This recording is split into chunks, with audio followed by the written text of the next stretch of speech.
Welcome to the Filmistines, the podcast where we discuss all things movies. Join us as we dive deep into the latest releases, revisit classic films, and explore the art of cinema. Whether you're a film fanatic or just love a good flick, we've got you covered. From Hollywood blockbusters to indie gems, we'll be breaking down the storytelling, cinematography, and everything in between. So grab some popcorn, sit back, and get ready for some cinematic magic. If you like what you hear, please consider subscribing to our Patreon at patreon.com/filmistines. We offer tiers at the $1, $5, and $20 level, where the $20 tier grants the ability to request films for future episodes. This is the Filmistines, where movies are more than just entertainment, they're an experience.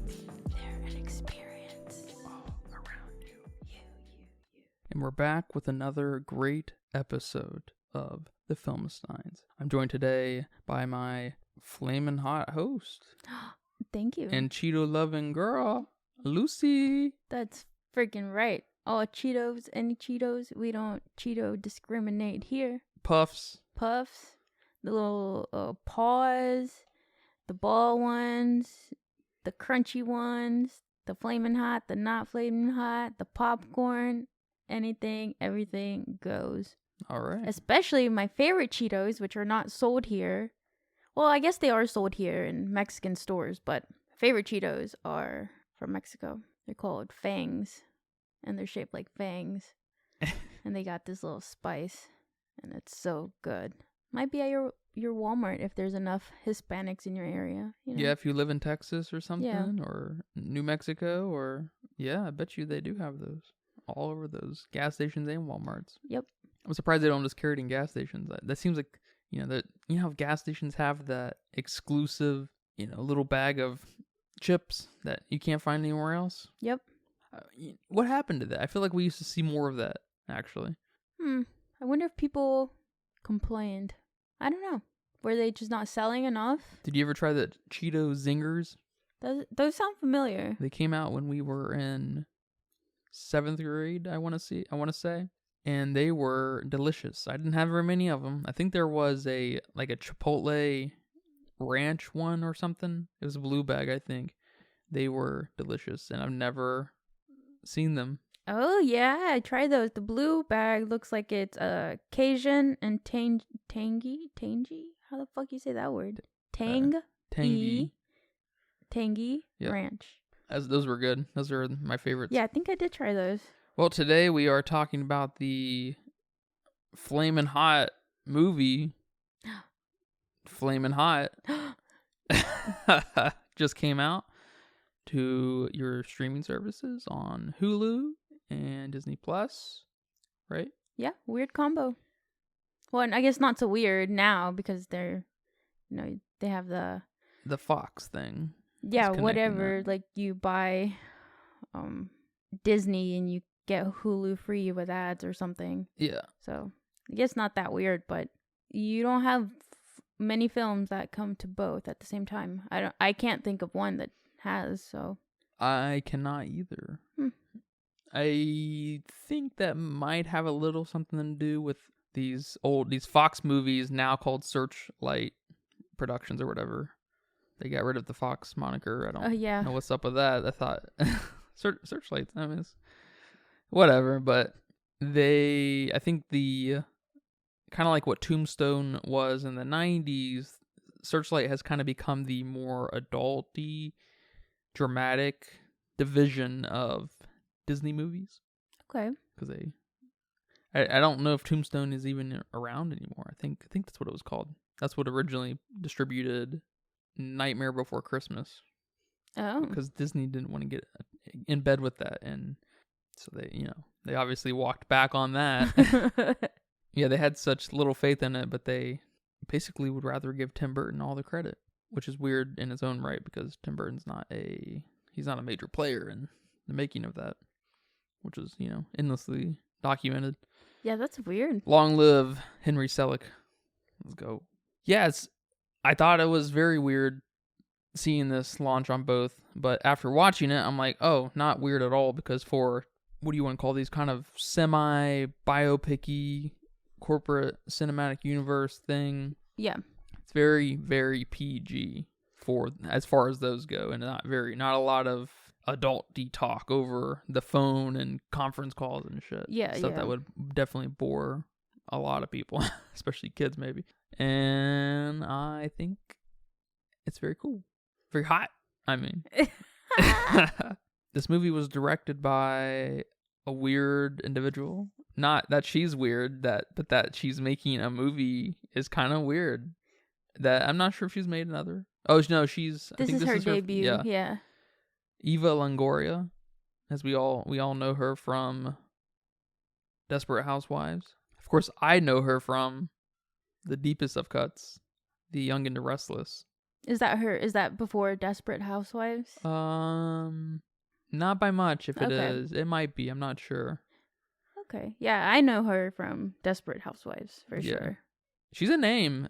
I don't really. I guess Desperate Housewives kind of transcends the show itself. Like there's a little bit of just a zeitgeist about that, or was at one time, because there's no reason for me to know this name, Eva Longoria. Yeah. But I do. Anyways, yeah, I don't know why I really do. Yeah. I don't think I've ever seen Desperate Housewives. No, I mean she's a name. She's a name. She's done a lot of things. I mean, she's besides being an actress, she was I guess she was very good looking. So she was in a lot of magazines at the time.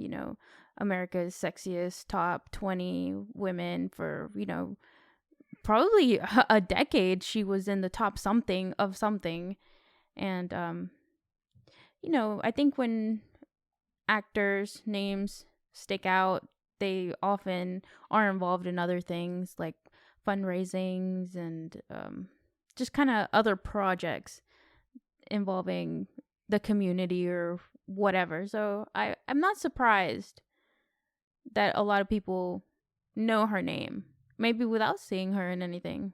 And I guess she also produced some episodes in various shows. Yeah, I think she also directed one episode on Jane the Virgin. Yeah. I saw that. That's kind of funny. Oh, and John Wick. That's right. I saw that, and I was like, what? It's a weird attachment. That's a weird one. Yeah. Mm-hmm. I'm surprised she didn't continue with that. Yeah, you gotta wonder how these people get attached to certain things. It's weird, because that's a weird attachment. Well, this movie is about the conception of the hot Cheeto, right? Yep. I didn't know it was gonna be. I should say, let me back up. After watching the movie, I in my research, I didn't know the conception of the hot Cheeto was like a contentious thing. What do you mean?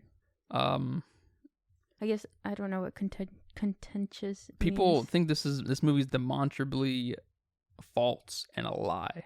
Oh, okay, yeah. Yeah, I was reading some. I mean, all the reviews were lies, false, deceiving. I was like, what is going on here? It's fucking weird. Which I want to, before I forget, I want to say that makes it even weirder that Disney got involved in this. Mm-hmm. Because Disney is not, I would say Disney's pretty risk adverse, right? Yeah. You can kind of just look at the remake timeline that's been going on the last few years. They don't want fresh ideas, and I guess if fresh ideas are coming, they're sending them to Searchlight Production Studios or whatever. So, but this is very weird, I think, because this, in a way, starts to challenge a major, one of the biggest food companies in the world. Do they care? Probably not. They're such a staple. They own, a third of your Walmart, Frito-Lay, of course, or PepsiCo, I should say. But it's kind of cool seeing Disney. I don't know what angle they have really to take here. I don't know if they even know. The CEO, does Bob Iger, does he even fucking know what's happening over here at Searchlight? I don't know. You know what I mean? He gets an email and he's like, they did what? He's like, it's kind of cool. It's kind of cool. So during the early PR cycles for this movie, PepsiCo had something to say. Okay. And there has been this kind of back and forth, I guess, over the last 30 years, mostly the last 20 years since Mr. What's his last name? Main character's last name? Montanez. Mr. Montanez's whole TED Talk type thing that he's going around fucking talking and writing books and stuff, and he's trying to slander good old PepsiCo's name. But PepsiCo has adamantly, up until like the last 2 years, denied any of Montanez's claim in inventing the Flamin' Hot powder, slurry, whatever, right? And then apparently in Variety 2 years ago, when the initial PR cycle started out about this, they walked some of that back, saying that we're not in the documentary business, ellipsis. We have no reason to doubt the stories Richard shares about taking the initiative to create new product ideas for the Cheetos brand. It's weird stuff.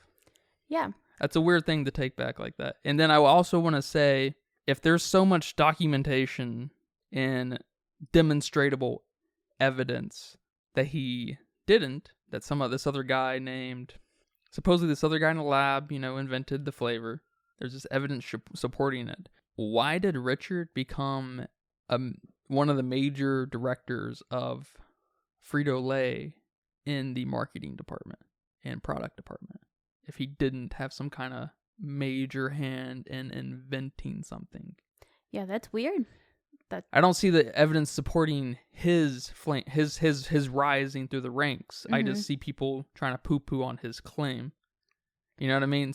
Those two don't add up. I don't have the records, of course, around Richard, but right. It's a little weird that you wouldn't think that's a little suspicious, right?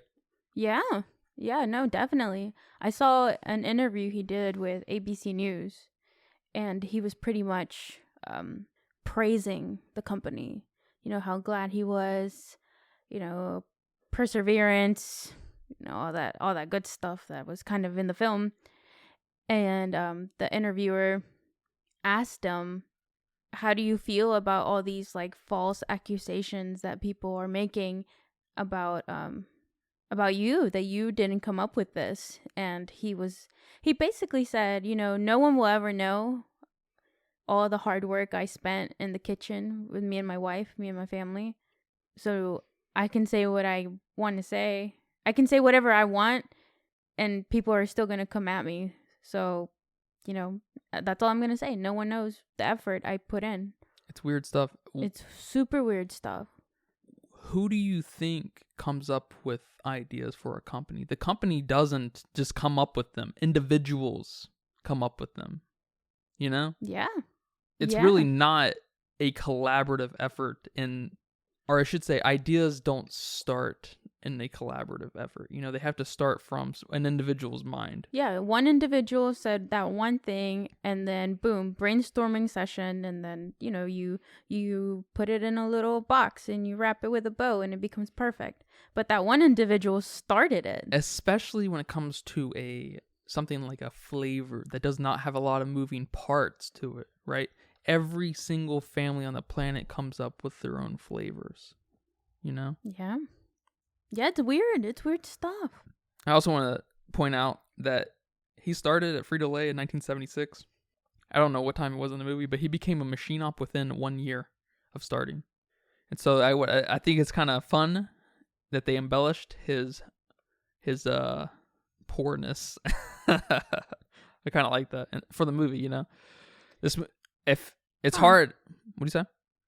I just said, I have the dates here if you're interested on what the movie says. What does the movie say? So he started in 1982. Yeah, that's when he started the application, and he gets hired.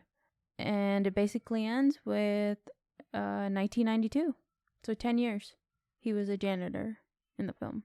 Yep. He was a machine op for about 10 years, in fact. Oh. He started when he was 18 at Frito-Lay.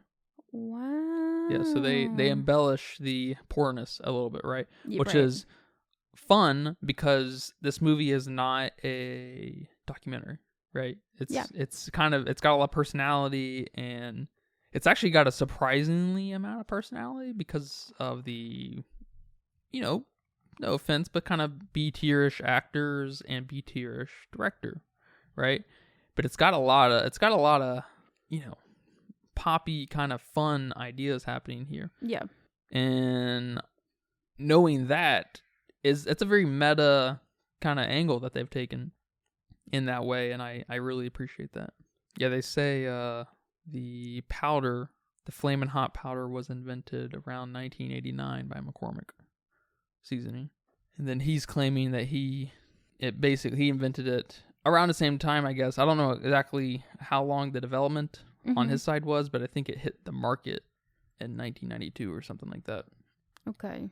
And so all the dates are kind of mixed up. They don't add up, and it's just kind of funny that it's not a huge deal, obviously. This is not some Pentagon shit, right? Yeah. There's not nothing.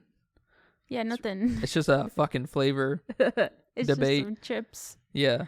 But it's kind of funny that it's not just completely, documentable. Because Well, I do want to add that in the film, he does, he promotes his chips to try to prove that it's a good idea. And then when they do the mass production of the chips at Frito-Lay, he tries one of the chips. He tries one of the Cheetos. And he says, well, it's not Judy's, but it'll work. Or something like that. Yeah. So even then, it's kind of a slick nod. Yeah. He's not claiming it. Yeah. They're not claiming that he did. It's his recipe right there. He's claiming that it's his idea. Yeah, he just proved that, there's a Hispanic community that wants hot stuff on the chips. Yeah. And I don't know what the harm would be in, letting him have the claim to fame. He's already got the job that you gave him because of probably that. Yes. He didn't get that job for just being a good machine op. I promise you. He did something really amazing and helped Frito-Lay, man. And it wasn't just slinging the new chip, like he does in the movie. Yeah, it's kind of like the Bob Ross non-documentary, non-biopic Paint. No one's claiming anything. I don't think they advertise this as, Richard invents a new chip. I don't know. I saw the trailer. I didn't get that vibe. Yeah, and I think there's a common understanding that the original idea of something is always going to be better than what the mass market gets. Mm-hmm. I think that's pretty obvious Yep. because you need to, you need to standardize and normalize everything you can to be able to produce the product perfectly every single time, So there, you need to eliminate basically any variable that has any standard deviation, basically. Yeah. Yeah, I think people just took that one statement from Frito-Lay and ran with it and are now accusing him of being a liar, I guess. Yeah, people need to slow down, first of all, and watch the movie what's happening. It's a very hyper-realistic look at this scenario, so of course it's not going to be 100% factual or whatever. It's going to be, however you want to look at it, it's going to be embellished and made fun because it's going to be made fun because it's who's making it, Disney's producing it, whatever, and everything. Mm-hmm. But it's also not, whether it's Eva or some of the producers, they understand the source material enough that it's a fun product. And so they made a movie to kind of reflect that. Yeah. And so that's very cool. I'm impressed a little bit by this movie. It's got lower scores than I would guess too on Letterboxd. It's sitting around like a 3.2, I think. And that's comfortable. That's a fine space. Yeah, that's not too bad. But compared to things like Air and Blackberry, haven't seen Blackberry yet. But Air it's similarly on the same level of quality, but for different reasons. But Air is also sitting at like a 3.8. It's just a little weird. It's a little weird. Yeah, I think people are they're stuck on that. They're stuck on the getting lied to, I guess. No one's lying to you, by the way, but I guess you feel lied to. So that's gonna, make you feel some sort of way. But Yeah, it's kind of your a good. Feelings aren't fact. No, and nothing really is. Like you kind of. Isn't it fun to be challenged? Yeah. And when did everyone become such a corporate sympathizer? you know? Yeah. Like, okay. I mean, I guess that's fine. You look stupid when you say all these things online about either of them, Richard or Frito-Lay. Being on either side is kind of, you look a little silly. And it's without I guess saying a bunch behind of what you're saying. I mean, you don't look silly from taking sides necessarily, but what are you gonna say? I was gonna say it was scrolling and scrolling and scrolling of I didn't even read how people actually felt about the movie. Just that it was a fib. It was just lies.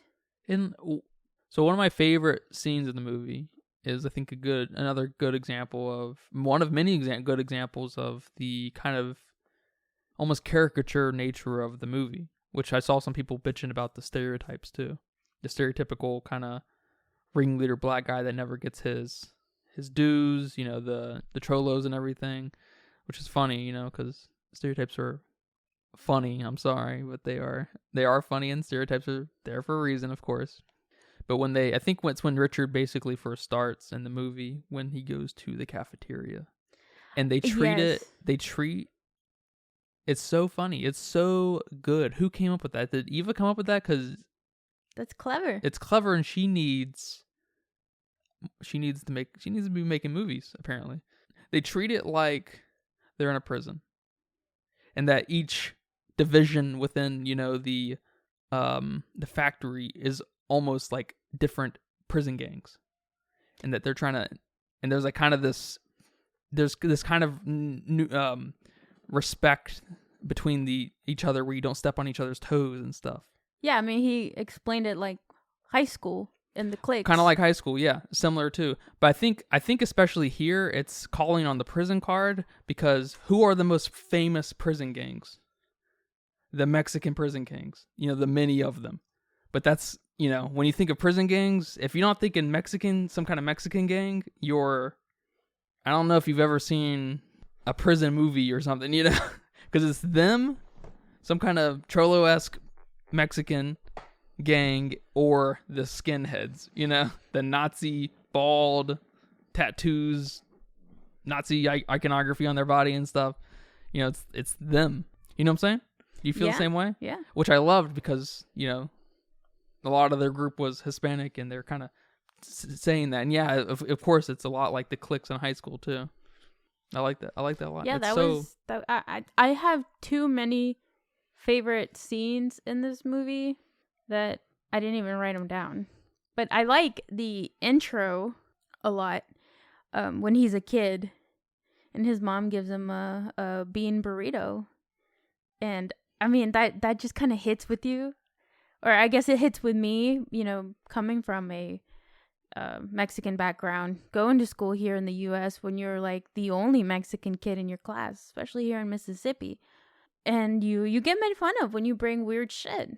When you bring your weird spicy candy, it's like, what is that? What are you eating? And I mean, I never got bullied, but I did get looks, or I did get, like, oh, what the fuck is that? So it was funny seeing that here. But I love that he, his mom gave him that second burrito and was like, here, give this to the person that's making fun of you. And he does, and he makes a business out of it. And it's just so funny. I like that. That was good. Yeah, I agree. 100% agree. I don't know whether the story of Richard inventing the Cheeto or not, whatever, the hot Cheeto, I guess, is true or not. It doesn't matter when you're watching this film. It's not a documentary. It's not a documentary. It's not claiming anything.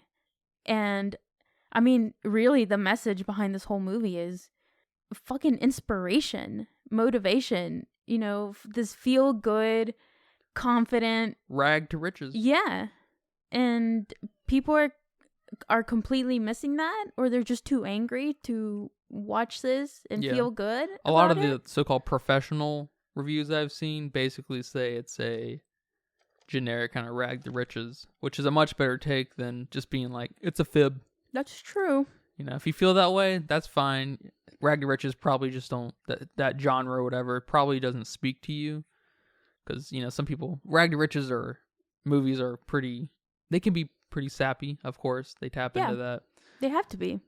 Yeah, they. You want a feel good movie. Yeah, but you can do it real dramatically and kind of. This was dramatic. Yeah, you know, I wouldn't say this was sap either, because it was a little too playful.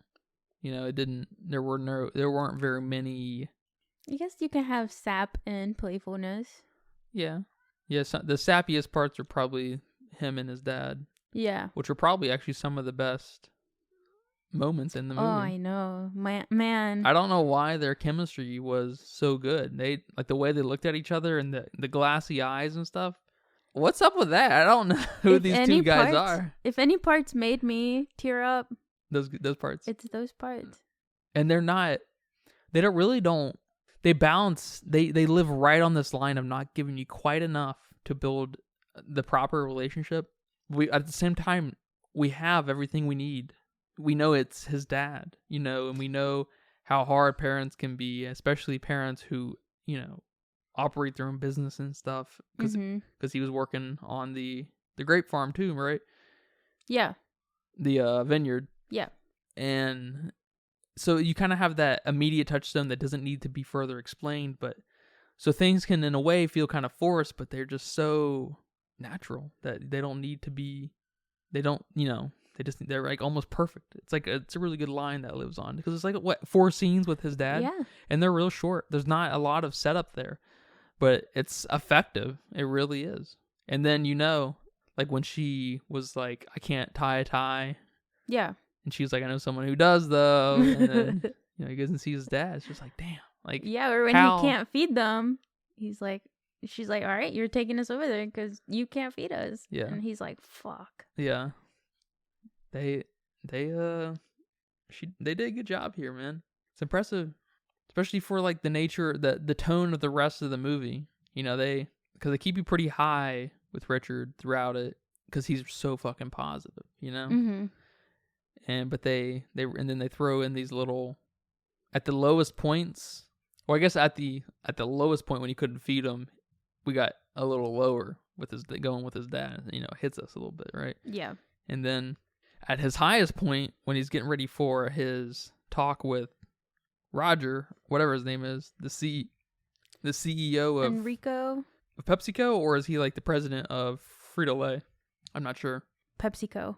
So at his highest point, then we're then hit with another potential low point, and then it ends up being another high point. It's like, damn, nice turn. They nailed it. And then, like, again, that glassiness in their faces, I don't know what that is, but they got some good performances out of them. Yeah. Next to each other. It's good stuff. Who's your favorite character? My favorite character? I mean, I think it definitely had to be Richard. He's good. That's good. Main character, your favorite character? That's awesome. Main character, favorite character. Yeah, I like Richard. I like Clarence a lot. And also kind of like the little kid. I don't know if he had a name, but the one that was trying the Cheetos? Yeah. Yeah. He was cute. He wasn't a favorite, but I liked how he was just a cute kid, you know? That's good. And apparently he was TikTok famous. And that's where they found him. Yeah, and then his dad like passed away not too long, I think, after the film or before the film, I'm not sure. But after he had been cast for the movie, the little kid's dad passed away. And I think him and his dad did TikToks together. Yeah, so that was pretty sad. That is very sad. Yeah, I definitely think the kids and Judy were the worst in the movie, but they weren't bad enough to take anything away from me. Yeah, Judy was probably okay. I was gonna say Judy had one good moment that I liked a lot with her and the candle, and that she was like, she said it's towards the end where she was like, "You think I've been praying for God to just help us? I've been praying for, you know, you to find yourself and to take initiative." Damn. You know what I'm talking about? Yeah. I like that. Yeah. Because, you know, they set that up they that's like one of the big setups in the movie is they set up Judy kind of sacrificing her fucking psyche to Jesus or whatever, and she's really not. She's just kind of really being hopeful and wanting to support Richard. Yeah.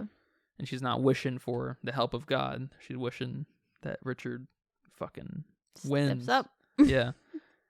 Which I like. I like that because, it's kind of it's real stereotype too, but it's also kind of a stereotype with people to just put all their faith in God and just hope for whatever God gives them, it's what God gives them. Yeah. I like that. Yeah, that was good. That's all really Judy ended up being, I guess. That was her big moment to, tell Richard that she's been there all along for him and she's not, What, I can't remember exactly what they said when it was like during the big fight between him and his dad. And Judy was there. And Judy was like, I support him. Yeah, he was talking, Richard was talking about how the only voice in his head he fucking hears all the time is his dad's voice, criticizing him and telling him he's not good enough and, all these things. And then the dad says something, I don't know what he says, to upset him even further. And then Judy's like, nah, you don't get to talk to him like that. Come on, Richard. Like, the only voice inside your head is going to be mine. Like, screw this guy. I like that they were eating watermelon outside during that. They were also drinking watermelon. They were drinking watermelon. I love that. It's just small things like that that make this movie so good. I mean, the black and white scene where he's trying to buy the chocolate for Judy when he's a little kid, and the cashier asks him, do you even have money for this? And he pulls out a wad of money, and then the cop's behind him. And then he's like, well, this is how it should have gone if I were, white. And it plays that little black and white scene, and it's that's hilarious. That's so clever. And then he gets... But then he's... Nope. gets chased out. Or did he get arrested? I can't remember. I think it, like, skips ahead to a few years, and he's, like, running from the cops and gets arrested. Yeah, okay. And, I mean, the scene where the mom, Judy, puts gum in the shoe because the shoe's fucking falling apart. Like, that's cute. That's clever. And then I think, now that I think about it, one of my favorite, I guess it's a scene, I don't know. It's when they show us the time lapse of the years inside the warehouse.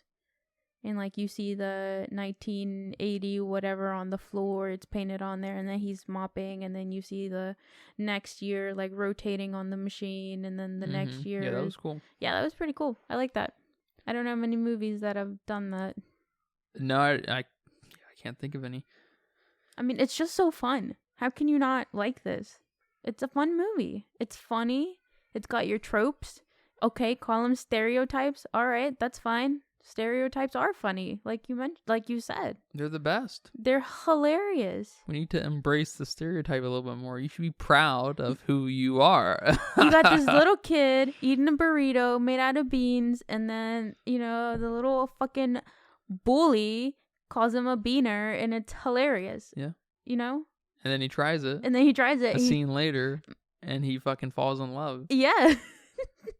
That's... Everybody's had that happen to them, basically. Ooh, what is that? And then they try it, and their whole fucking world is changed. There's a paradigm shift. Food can't... Nothing causes a paradigm shift with an individual more than food, It's like, what else is out there, You just got to find the right thing, and it's not hard. I promise. You just got to open your mouth. Yeah, now everybody loves, tacos or whatever. Yeah, no one's ever going to shit on Mexican-esque food anymore. Yeah. I don't know when that changed, but it's always been like that in my life. People crazy about Mexican food out here. There's more Mexican restaurants than fast food restaurants out here. Yeah. It's crazy shit. It is crazy. I have two favorite dialogues that were said. First one is when he's talking about the resume, and then he's like, man, Judy made me these things called resumes. And he's like, how can something not work? That sounds so French. That was so funny. That was funny. And then towards the end, he says, "We were just a bunch of brown chips on the conveyor belt waiting to get tossed." And I'm like, ah, damn. I know that quote's a little almost too poetic for the movie, which makes it funny because it's, they don't go overboard with it. That's just one. That's probably the most poetic line in the whole movie. Oh, and the PhD one. I like that one too. He's like, "I got a PhD, poor, hungry, and determined." Yeah. I was like, damn, that's clever. That's good stuff. That's good stuff. I want to pivot back to Eva Longoria for a second. So she was born in Texas, and her whole family's from Texas. And I guess they were Mexican, like, her ancestors were Mexican in the sense that it was part of, Texas was part of Mexico, and then it got annexed into the U.S. And then she doesn't speak, or she didn't when she was younger. She didn't speak Spanish. She didn't learn to speak Spanish until she was an adult. And then the Spanish she did learn was Spain Spanish until she married her husband, and he was Mexican. I don't know where he's from, but she started learning, I guess, Mexican Spanish. So I don't know how I feel about her claiming to have these Mexican roots. She identifies as, well, there's a few articles that says she identifies as Mexican American, and then there's some that she says she identifies as a Texican, which I would understand that a little bit more than a Mexican American. But it just made me think about how hard it is to identify in this country. I don't know where I'm going with this, but I guess it made me think about the quote she said in an interview. So she was born in Texas? Yes. But her heritage comes from when Texas was still part of Mexico. Yeah. Yeah, it's kind of one of these scenarios where, or at least for where she was born, as far as her so-called nationality, she's like 90% American, 10% Mexican. Where are her parents from? Are they like, her parents are from Texas, their parents are from Texas, then from Mexico, Texas, you know? It's silly. It's silly. Yeah. She's so American. So in the quote, she said, "When I got hired, I knew my superpower would be knowing my community. So I feel like this is an opportunity to show the world Mexican American community in a way that they've never seen it. Not villainized, not demonized, not attacked. We're not narcos. We're so much more than that. And this was a love letter to the Latino community. Even the cholos and the gangbangers are humanized and complex and family-oriented." I don't know about complex, but they are humanized and they're fun. I just thought it was a weird thing for her to say, especially when she's, It is weird. Those things are, I think, always going to be weird to me because you can't sit there and tell me, say, you're black and you identify as black, whatever, you identify that you have been profiled, kind of whatever, prejudiced against, mm-hmm. prejudiced against everything, and then say you identify more with some community in Africa, right? You identify, you're like, that's however you want to kind of look at it, whether that's your motherland or where your heritage is at and everything.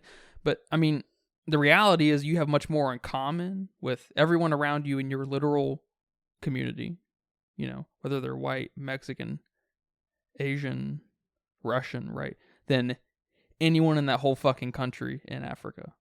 You know what I'm saying? It's kind of like that, where you just kind of have no idea what you're talking about. Like Eva, you are a Texan. That's what you are. Just like I am a Mississippian, a Memphian, maybe even, Not me. Not you. It's kind of like how I've talked about with you, how every single day you're becoming less Mexican. You may be Hispanic by trade, right? Because your mom and dad are Hispanic, so you have it's just, and that's part of your complexion, right? Your nice complexion. But every single day you are becoming more, even though you were born in Mexico there for 5 or 6 years, whatever. Every single day that slips by, you are becoming more American, percentage, because you've been here longer. I was born in Florida, but I'm not a Floridian, know. Yes. As much as I'd love to be a methed up Floridian, I'm here in Mississippi. I've been here for almost just over 20 years, right? So I am undeniably, 75% Mississippian, and then, some other small percentages everywhere. And in fact, a large percentage of me lives within Starkville. I have that kind of culture in me now, right? Yeah. We have all these microcultures part in us, right? It's kind of silly to just claim that you're one of a major collective when we all fucking know, and we will die on the hill if it's convenient for us. We will die on the hill to stand up for our individuality. But you're when you say shit like that, you're completely neutering yourself, Yeah. She is a Texan of wherever the fuck she's from, and her streets, whatever street she's from, that's her fucking place. You know what I mean? And you need to be proud of that. It's kind of ironic that she would want to collectivize this whole fucking thing when the big takeaway of this movie, I think, is to be proud of who you are and where you come from. That's hilarious. You know what I'm saying? That's hilarious. Yeah. It's a great point. And what got me on this quote, she said, like, how presumptuous. She said that she's showing the world how, I guess Mexicans have never been seen before.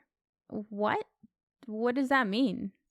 Mexicans, and especially, I guess Mexican Americans is what she's trying to say here.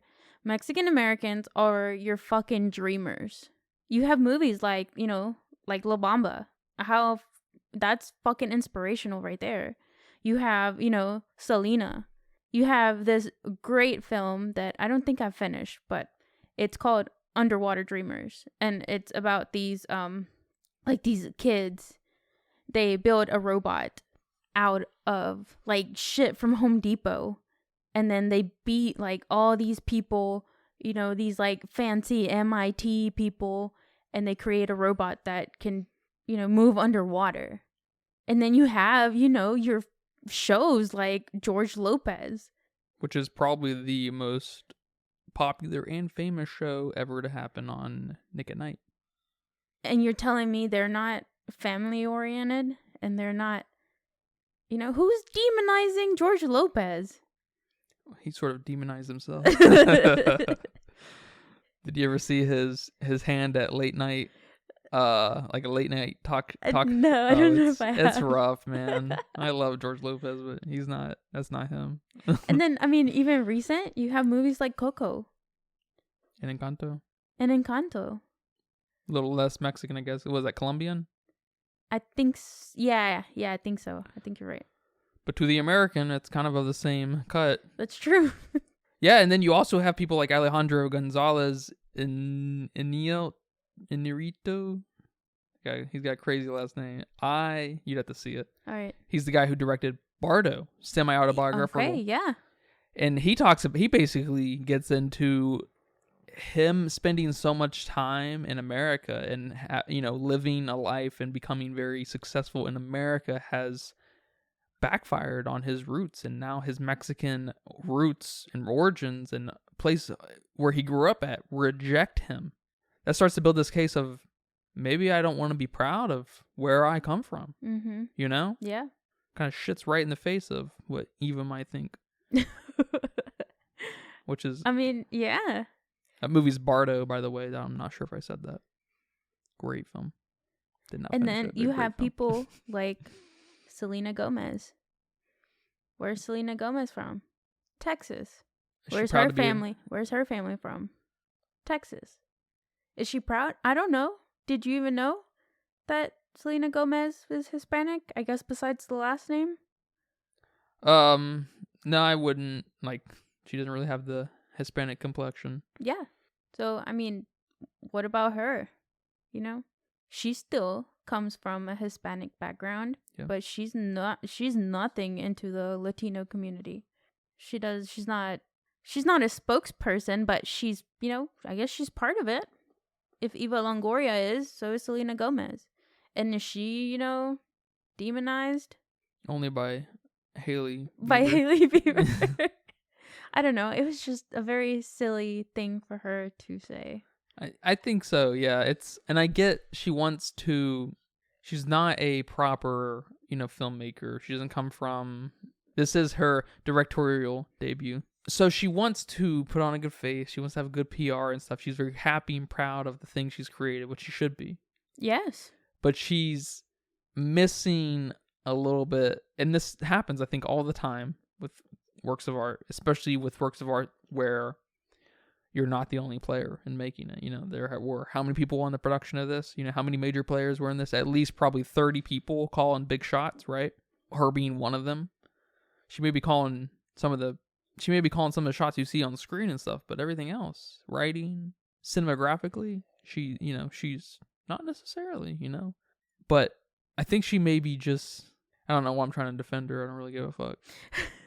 But she may be getting caught up in just the whole it being a Hispanic production kind of thing. And she's trying to, I don't know, maybe this is a little cynical, I guess, too. Maybe she's trying to appeal to the lowest common denominator of Hispanics just in general, It's like, and then that kind of starts to backfires on herself, It's just like you're not appealing to, you're losing, when you do that kind of thing, I think you're losing some of your message when you say stuff like that, because this movie is about, like I said, being proud of who you are, Yeah. Pursuing your dreams, trying to make something of yourself. Collectivizing it like that is never good. I know, and it's like good when it comes out of your mouth, but when you think about it for 5 seconds, it trivializes everything. Yeah. Because it's just not, people in Mexico City. I mean, I think you've told me before that some Mexicans, like racism within Mexican communities where everyone's Mexican is insane, or can be. Oh, yes. Oh my gosh. In the same street, you could have a Mexican that is of darker complexion than you. That dude is toast. Everyone makes fun of him. I mean, it's crazy. Which is obviously terrible, but it's you just can't collectivize something like that. You can't collectivize anything anyway other than collectivizing that we are all individuals. You know what I mean? You have to come at it from, you gotta come at it. It's a hard angle to really to tackle, and to do it smartly, really. And I don't want to say tastefully, because she's not being weird about it. She's trying to be uplifting, very gentrified and generic, and it's I know it comes from a good place. I'm sure it does. I'm sure has a fine heart, right? But she comes off like it comes off like it's just kind of corporate talk, I guess. It doesn't feel genuine, I guess. It feels like, and that this might be very bold of me to say, but it almost feels like she sees these people as, villains and demons, and like no one's even claiming that, cholos or gangbangers are, like, who is that to you? These people are out here in the film, they're out there dealing drugs. They're drug dealers. I mean, okay, that's being in a gang, but I guess, I don't know. No one's claiming these people are bad. I wouldn't have even said that they were in a gang. They're just, a neighborhood. They just all live in the same neighborhood, and they're dealing drugs to get by, Yeah. So you're kind of putting them in this box by saying this. Are you the racist one? Yeah, she's kind of talking for everyone else, isn't she? Because, when you see a cholo, you're not, they're a fucking human being. They might have kids at home, like Richard, and they're going to do what they can to provide. And some communities force these types of people to make these kind of decisions because they can't get by any other way, You know, these people are not 9 times out of 10. These people are not bad. Yeah. Especially if it's drugs. Jesus Christ, Yeah. make the drugs legal. I didn't see any of these guys, rape a girl or beating someone up. Yeah, or beat what? someone up. They're providing a product to a market that demands it. Exactly. What's wrong with Just that? like Frito-Lay. Exactly. Exactly. And just as bad for you. Like the drug itself. Shit, yeah. And the empty calories. What's up with everyone calling a Cheeto an empty calorie online? Why is that the thing to call it? An empty calorie? Yeah. What does that mean? Just air and chemicals, I guess. Like everything else? Like everything else. I don't know. I don't know what that is about. That's weird. It's got calories. They're See, gonna pack some pounds onto you if you eat a lot of them too. if I'm gonna label something empty calories, Celery. it's gonna be celery. Exactly. And lettuce. Lettuce? Yeah. Not Cheetos. Cheetos are far from empty Yeah. calories. I do wonder if the hot Cheeto market spiked any. Yeah, I mean it's kind of an interesting thought. I would suspect yes, because the internet is fucking insane. That's This true. movie is getting a little bit of hype. There's a little bit of hype around this movie. Yeah, I already told all my family to go watch it. I think. Yeah. It's kind of a fun take on, like, and I'd say Tetris probably had a little bit of this kind of family friendly fun nature to it. And I don't feel like that's very common in these corporate cinematic universe type movies / biopic movies. I think there's a very melancholic kind of nature to a lot of them, or just dry and very dad movies, right? Yeah. Air, very dad movie, right? Yep. Yes. And it's fun. I wish Eva and other PR guys, maybe they are, whoever's going about this, would face the music and what this movie is trying to tell you, and it's be proud of who you are and where you come from. And if I was Eva, I would have. That's an easy thing to run with, Yeah, sell the shit out of that. Yeah, and that can speak to everyone. You can speak to everyone without calling everybody out. And she does it in 2 different ways. She calls everybody, all the Hispanics out by this is your movie. And then she calls everyone else out about, not all Hispanics are gangbangers and cholos. It's like she just called everyone out. I know she didn't mean to.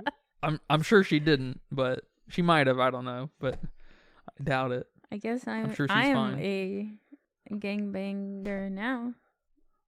Whatever that means. You gotta get your button up and only button the first 3 buttons. The first. And then maybe have your collar up, sunglasses, and a beanie over your head. You already got a beanie. That's true. I'm almost there. And you gotta have your chin up a lot. And then I gotta play that song. You ever heard that song? I don't know. The Like a Cholo song. And then you're I've like heard side that. to side. And That's you funny. dance like a cholo. I'm gonna call you Shorty. All right. Nah, Shorty doesn't work anymore. I'd have to call you. That get banned too? No, Shorty just means a girl who likes having fun. I guess that's a Shorty. When did that change? Jesus No, Christ. 10 years ago. Oh fuck. Like that girl's a Shorty. You never heard that? I thought that just meant she was A short girl? a short girl. No, I mean it's like not. It doesn't have. I know it. Me saying her, she likes just getting around, having fun, doing sexy things, huh? It says she's like a hoe. She's like a hoe, but it's like I think it's a little bit better connotation when you say someone's a shorty. She's a happy hoe. She's a happy, nice hoe. She's a good bad girl. Good bad girl. That's what a shorty is. What is that saying? A freak in the sheet? No. Yeah, that one. You know what I'm trying to say? No. Yeah, I don't know. A lady in the streets, but a freak in the sheet. That one. Yeah, kind of. Yeah. Except the shorty is, she's freaky all the time. Oh. But she's nice. She's nice about it. You like being around her. Okay. Yeah. Okay. She's at least fun to be around. Maybe not nice. You can have friends and be fun to be around and not be nice, right? That's true. Because sometimes that's funny. But yeah. But they can be tall? I guess they can be tall. Oh. I've never. That's a funny thing to run into occasionally. Not a lot of girls are very tall, so. That's true. very true. And then I guess on top of that, are the guys who are saying that, or girls who are calling girls shorties, are they attracted to tall girls? That also needs to happen. There needs to be a tall girl, and that the guy or girl who are saying that also needs to be attracted to tall girls and guys, or tall girls. Can't call a guy a shorty. That doesn't make sense. But they call them short kings now. But I guess that's just literally short guys. They call them short kings, like I attractive short guys. I don't know. I thought shorties were short girls, so don't ask me. Don't ask me. Nothing. That's funny. Yeah, shorty's probably been around for a long time, but I feel like I feel like that's a super popular word here in the last 10 years or so. It's probably been around since like the 80s. Probably, like everything else. Yeah, it just takes some time to take over. Yeah. What do you think about the factory being so clean? Does that make sense in a food factory? I don't know. I've worked at, I'm not going to say several warehouses because I haven't, just really one. But we dealt with, just merchandise, product, and it was never that clean. It wasn't food. But it wasn't food. So that's a good question. Something tells me it doesn't matter. Something tells me they're still probably dirty. Yeah, I don't know. Because it seems, yes, you would want it to be clean, of course, but it seems like that would be hard to keep clean. Even if you had as many janitors or maintenance guys as you did the rest of the staff, it seems like it'd still be hard to keep a place like that clean. Because cleaning's tough work. Yes. That was kind of funny. I did like the almost the dualistic montage between Richard and his family and the guys at the lab making the powder, the slurry. Thought that was cool. That was pretty cool. It's funny because you have these, scientists saying all these, big chemical names, and then you have these like Hispanics burning the chili on the stove, ghetto style, I guess, for lack of a better word. But they're both doing the same thing. So I like that. Yep. You don't have to be a scientist, you don't have to be a genius to come up with whatever. Absolutely not. I also liked, I forgot to mention this, the bits where we have Enrico and the other, I don't know what they were, managers, bosses, whatever. They're in the conference room, and then Richard's like, this is what they said. And then it's like they're speaking all, oh yeah, slang, and they're about to like beat the shit out of each other. He's like, okay, but this is how it actually happened. He was like, oh my bad, if you don't speak Cholo, this is what they actually say. Yeah, those were cute. Those were very cute moments. Yeah, those are so good. Yeah, and if that isn't the best, those there's like 3 of those bits. If those aren't the best examples of what this movie is, I don't know what you want out of this movie. Like you clearly are looking for a documentary here, and you're just not into this, and that's fine. But it's just I don't know. You look weird when you say it's a fib. It's like, it might be, but so what? What do you think about the movie? Because like there's some really cute elements here. Yes. And yeah, sure, it's a generic rag to riches, but you can't. It's kind of a generic story just in its own right. Like the rag to riches thing you can't really get it any other way than someone working hard and succeeding on whatever that is. That's just how it goes. Yeah. I don't know. Saying it's just a rag to riches story also kind of trivializes the genre. And I get it's kind of a sappy genre by nature, but that's what it is. So you kind of need to be ready for that. Yeah, it's like saying a rom-com is sappy. So, yeah. Yeah, it is. Or the girl, or the guy always gets the girl. Yeah. Yeah, they do. That's what you signed up for. That's what you signed up for. Yep. It's just like, I don't know, if you buy a big truck, big dually, I don't know, gas guzzling truck, big diesel truck, I don't fucking know, and you're like, why am I paying so much on gas? It's probably because of the truck you just bought. Maybe. this You know, movie. it's like you kind of there's some inherent expectation you should have. You know, don't be expecting to be the greatest thing ever, but you should expect certain things. Like if you're gonna eat a habanero or something, you should expect it to be maybe hot. You know, and don't maybe touch your eyes after you eat it. What? Or something like that. You know, like there's this. It may not be as hot as some habaneros, and you may be a little disappointed, right? But you should be. There's some kind of expectation and push and pull right there, right? So Yep. it's a little weird. The reception around this movie is a little weird. Yes, it's crazy. I mean, like I said, I was just scrolling and people were saying the same thing. Same thing. Lies. How dare he? I'm not watching this because it's lies. You didn't even watch it. Why bother posting? Yeah, and then I don't know if you if you I mean if you think it's a lie, you think it's a lie, and that's just kind of I think it's weird to inherently, without doing any research, to take a corporation's side. That's fucking weird to me. I don't know if it's just because I'm very anti-corporation. I love, some corporations, but I'm very, I want people to have the most antagonistic relationship they possibly can with corporations. If corporations fuck up and you don't like something, you need to not buy it, right? I think you're just a person that has common sense. Yeah, maybe. Isn't that the greatest philosophy of all, is to just have a common sense and understanding relativism is important, and that there are consequences, and that action requires people and invention requires people, and Too much. too much. You're breaking us. We're broken. Yeah, but my final thoughts on this movie. I loved it. Not the greatest film I've ever seen, but it was a nice, feel good movie. I felt good. I felt motivated. I could invent the next Cheeto product, and I think that was the goal. So they met their goal. I cried. Eyes teared up when they should have. So go watch it. Get over yourself. Go watch it. Get over yourself. Rewatch it. If you already watched it and came in with the idea of fib and lies, get over yourself and rewatch it.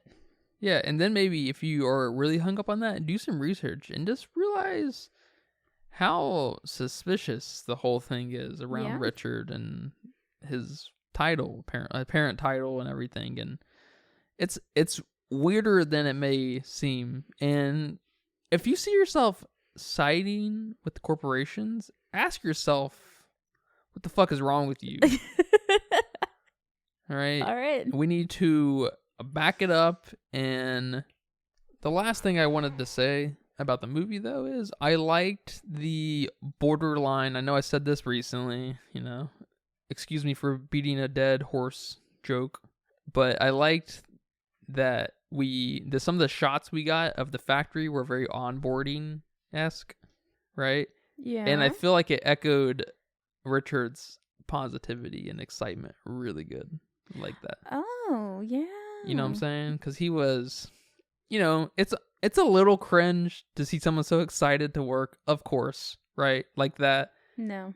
Because I don't know, maybe it's just a little cringe to see someone excited because you just aren't feeling it like them, so you're like, fuck. It's almost like a cringe of jealousy or something like that. Okay. It's like, oh, I wish I was that excited. Yeah, or something like that.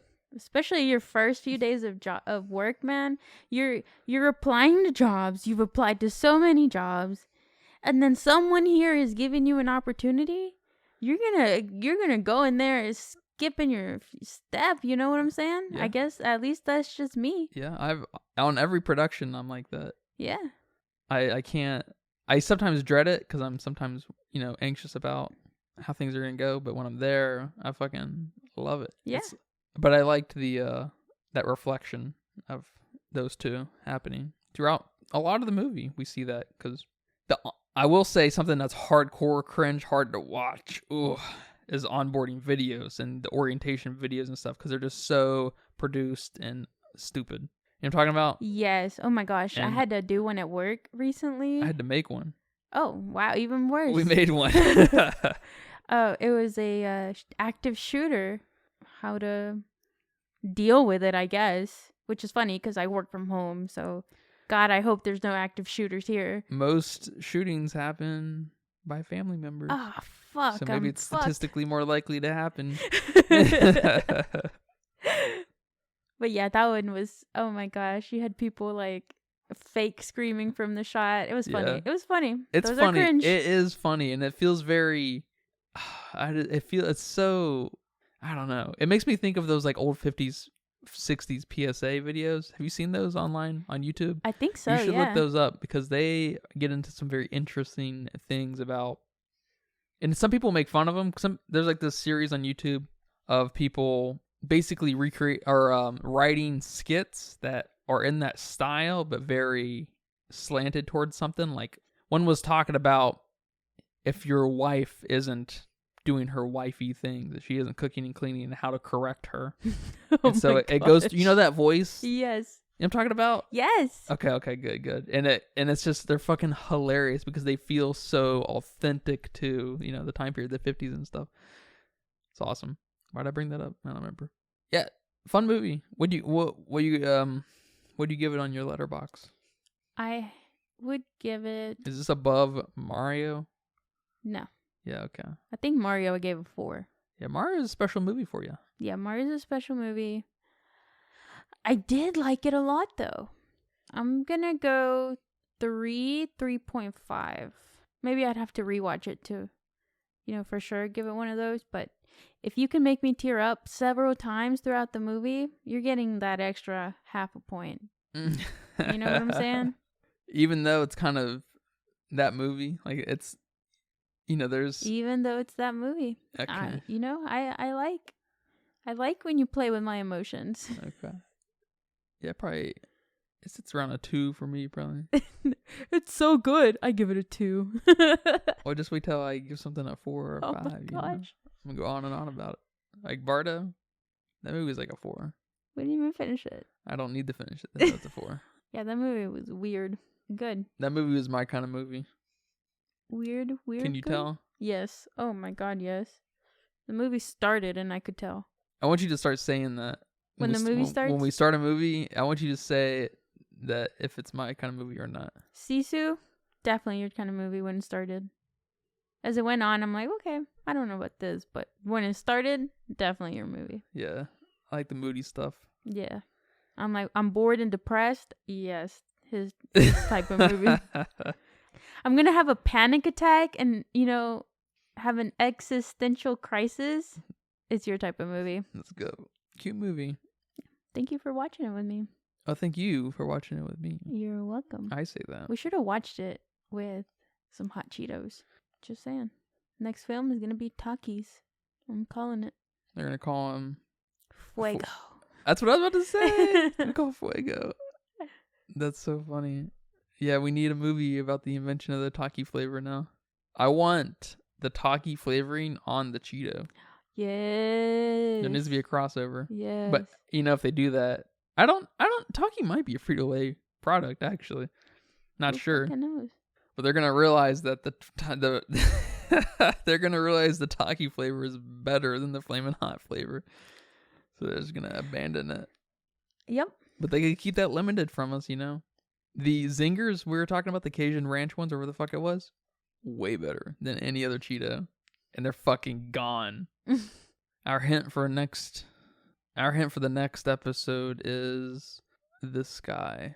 The sky? The sky. Just look up. Just do it. Ah.